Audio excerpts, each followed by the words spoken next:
Welcome to Education First Official. In this video, we are going to solve the LAT paper of class 5th. ये जो paper है ये regional level का paper है और ये अक्टूबर मंथ में हुआ है, अभी इसी महीने में हुआ है। ये हम क्यों कर रहे हैं क्योंकि 22 तारीख को हमारा जो है केवीएस की तरफ हेडक्वार्टर की तरफ से एक लैट होने वाला है। उसी की प्रैक्टिस के लिए हम जो है डेली लैट पेपर डिस्कस कर रहे हैं और ये इसीलिए है कि ताकि उस पेपर में भी हम अच्छा प्रदर्शन करें। इसी के लिए हम जो है ये इस तरीके से पेपर सॉल्व कर रहे हैं और जो ये पेपर है इसमें टाइम 2 घंटे का है और 35 मार्क्स का होगा। यहाँ आपको अपना नाम लिखना है, यहाँ पर आपने डेट लिखनी है, जैसे 22 हो जाएगी, यहाँ पर हम 22 अक्टूबर लिख देंगे 2024। यहाँ पर आपका सेक्शन होगा, यहाँ आपने अपना रोल नंबर लिखना है। कुछ यहाँ पर जनरल इंस्ट्रक्शन दी गई हैं, इनको आप पढ़ेंगे कि 35 क्वेश्चन दिए गए हैं। ऑल क्वेश्चन जो होंगे वो मल्टीपल चॉइस के हैं, 1 मार्क का एक है। और इसके बाद जो है ये पेपर 2 सेक्शन में डिवाइड है, पहला इंग्लिश हिंदी और दूसरा जो है ईवीएस और मैथमेटिक्स के संबंधित है। आपने जो सर्कल करना है वो बड़े अच्छे से करना है, पूरा सर्कल डार्क होना चाहिए। यदि आप इस तरीके से लिखेंगे कि भाई एक को आपने सर्कल कर दिया, दूसरे को भी मतलब क्रॉस लगा दिया, तीसरे को आपने टिक किया, तो वो आपका आंसर गलत माना जाएगा। तो इस तरीके से कुछ इंस्ट्रक्शन दी गई है, आपने इसको फॉलो करते हुए अपना पेपर सोल्व करना है। चलिए हम पे जो है क्वेश्चनों की तरफ बढ़ते हैं। पहला सेक्शन क्या है? लैंग्वेज का है। लैंग्वेज में क्या दिया गया है? इंग्लिश पोर्शन है, यहाँ पर इंग्लिश का पोर्शन है, तो हम सबसे पहले इंग्लिश को सोल्व करेंगे। क्वेश्चन है read the lines and answer the question. क्या है? Camels live in the desert. जो कैमल है वो डेजर्ट में रहते हैं।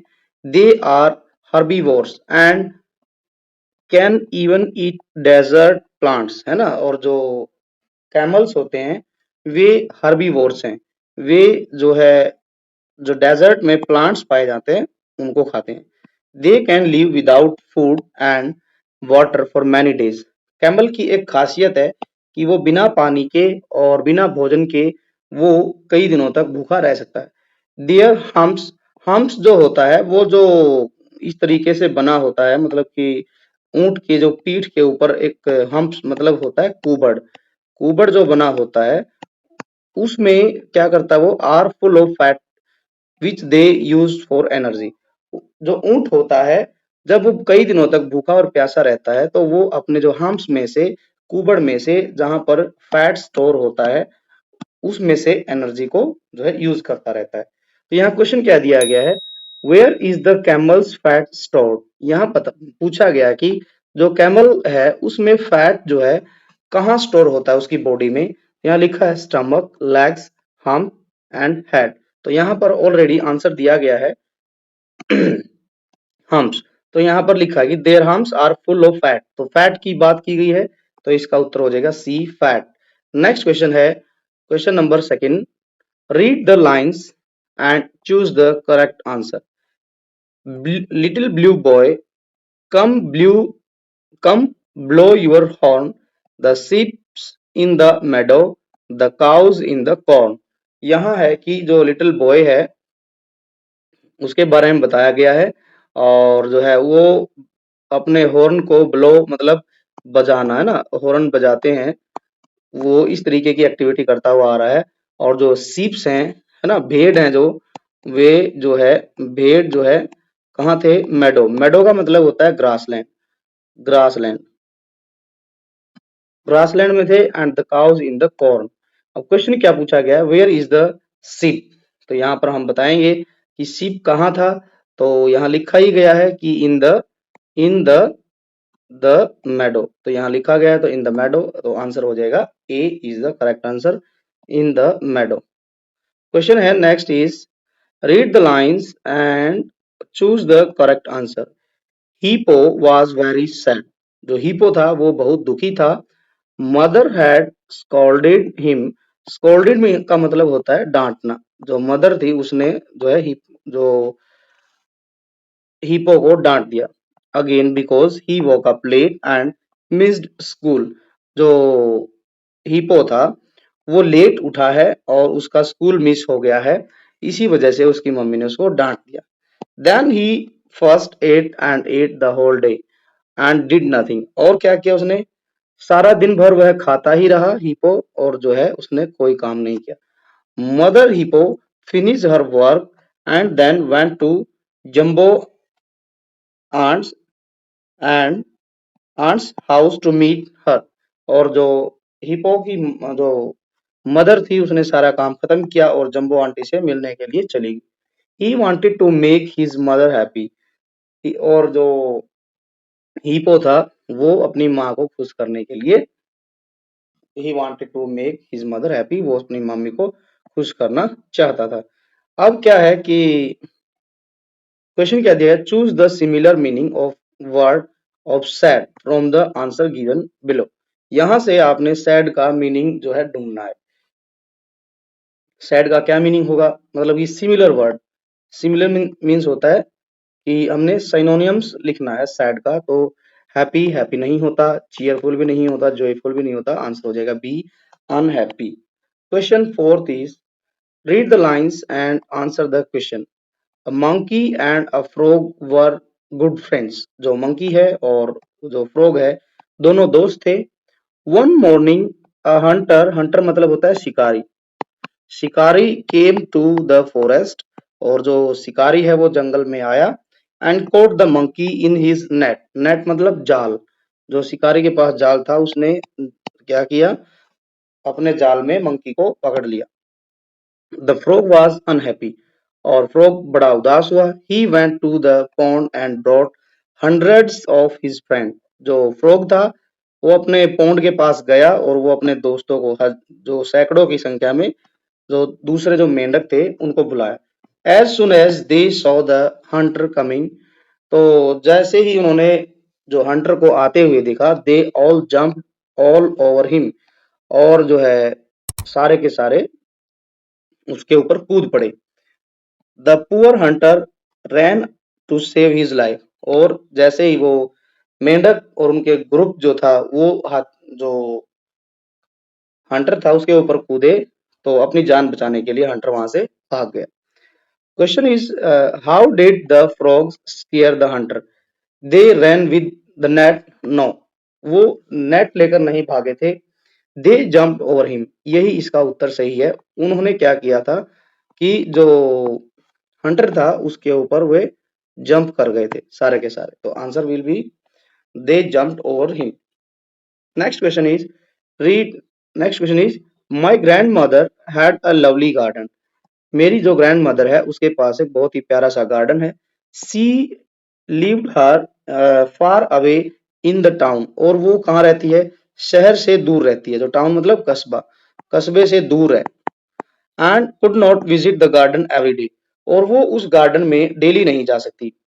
She had some watchman and they watch the fruits and flowers in the her garden every day.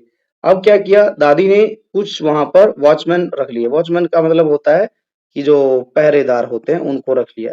Watchman का मतलब है पहरेदार, उनको रख लिया है, और वही क्या करते हैं, पहरा देते हैं फल और जो फूल लगे हैं गार्डन में।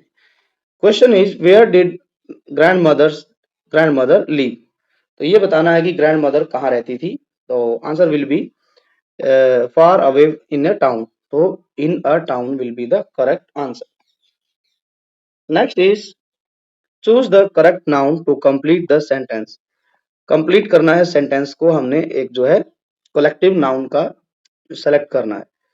Option, the greedy fox jumped high to eat the dash of grapes. तो यहाँ पर जो है लिखना है, बंच आएगा, बुकेट आएगा, या क्लस्टर आएगा, या फिर ग्रुप आएगा। सो जो ग्रुप्स का जो होता है वो होता है, सॉरी ग्रेप्स जो है वो एक ग्रुप में होते हैं, तो हमारा आंसर डी हो जाएगा, group of grapes. Next question is, read the following lines and choose the correct answer. I had a prettiest little ship. ship मतलब ये कह सकते हैं कि अ, जहाज, कागज की जहाज है ना, बनाई है।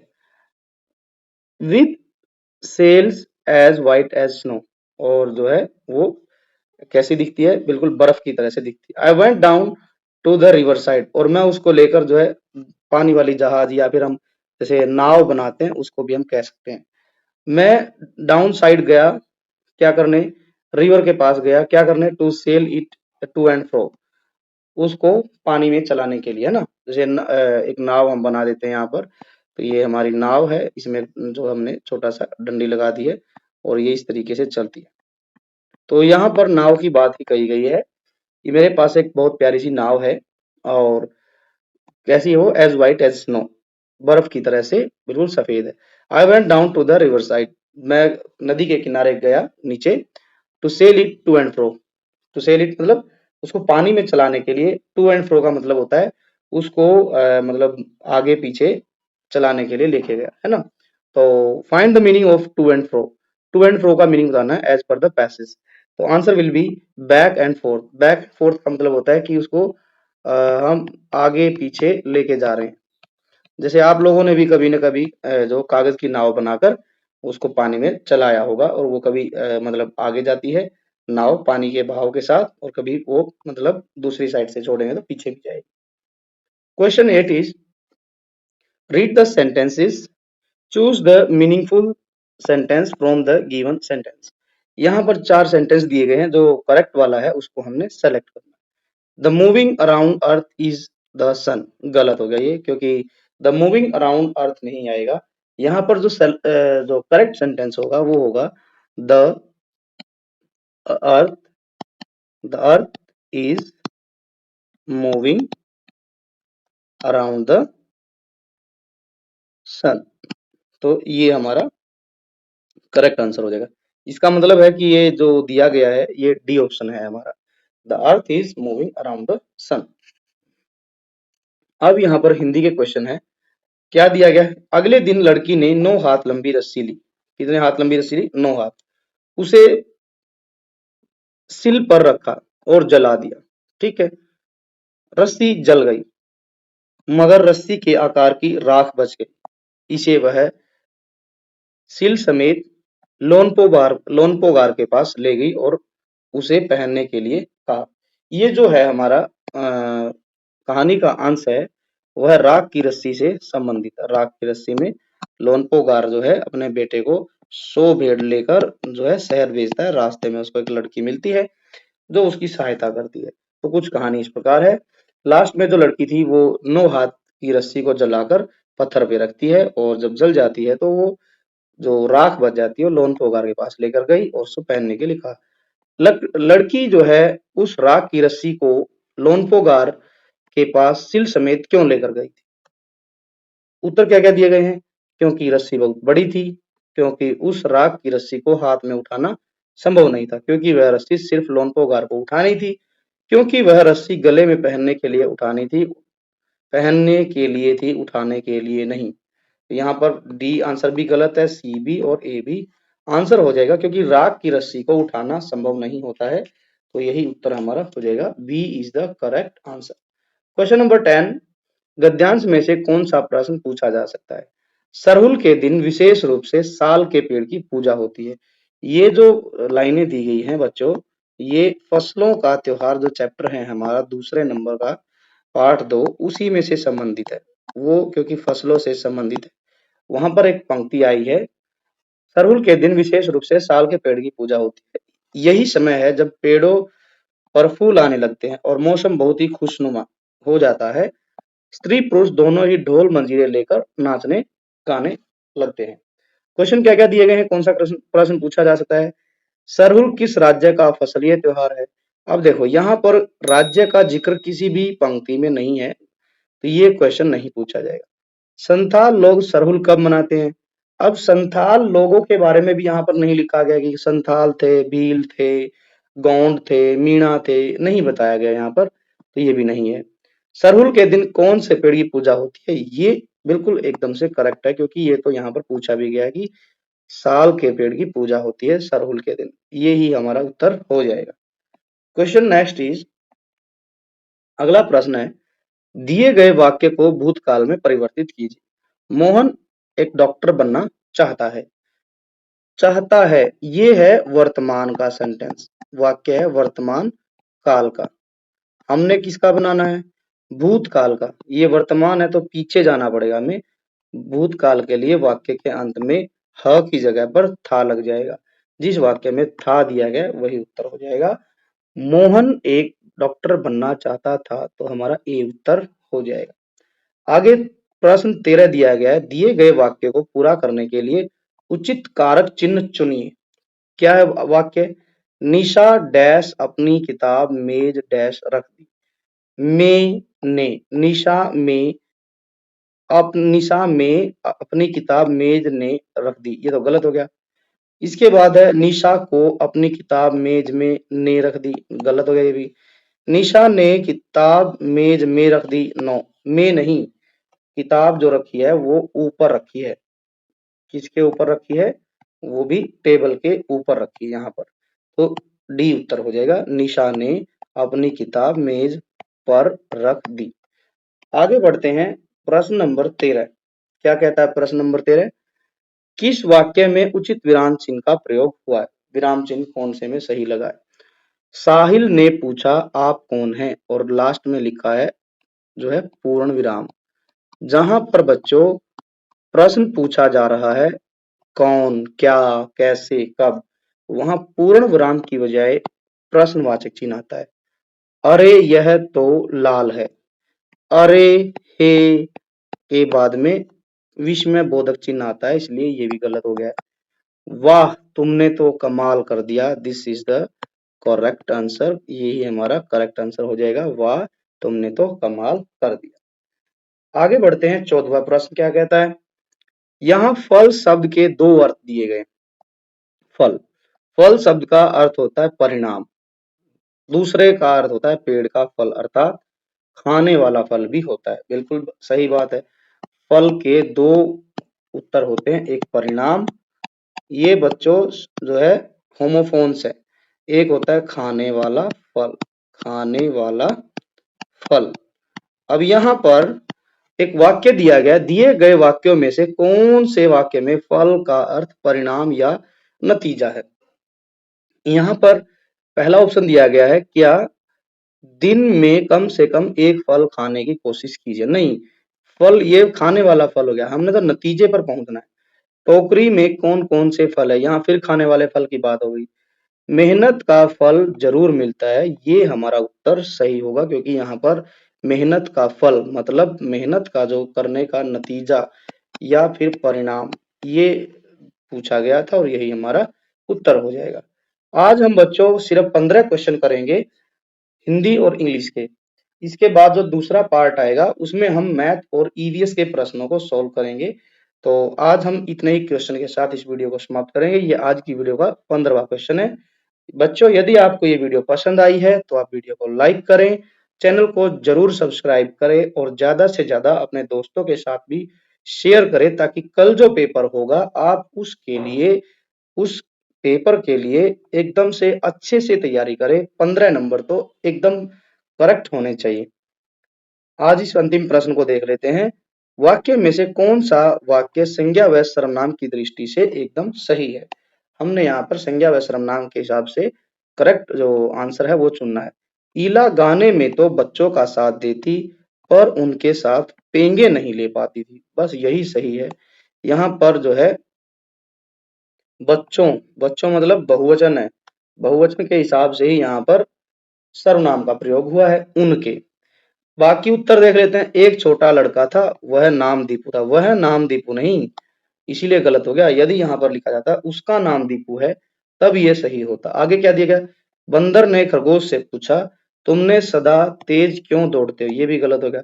डाकिये का नाम कुंवर सिंह है, मैं हिमाचल प्रदेश, कुंवर सिंह नहीं था कंवर सिंह था, मैं हिमाचल प्रदेश के शिमला जिले में रहता हूं, तो कुंवर सिंह नहीं था, यहाँ पर कंवर सिंह था, इसलिए ए उत्तर हमारा हो जाएगा। यही हम आज की वीडियो को समाप्त करते हैं। बाकी के जो प्रश्न बच गए हैं हम उनको कल सॉल्व करेंगे और मिलेंगे हम कल बाकी के प्रश्नों के साथ में। तब तक के लिए आप जो है खूब सारा मन लगाकर पढ़िए और अपनी सेहत का ध्यान रखिए। Bye bye, thank you.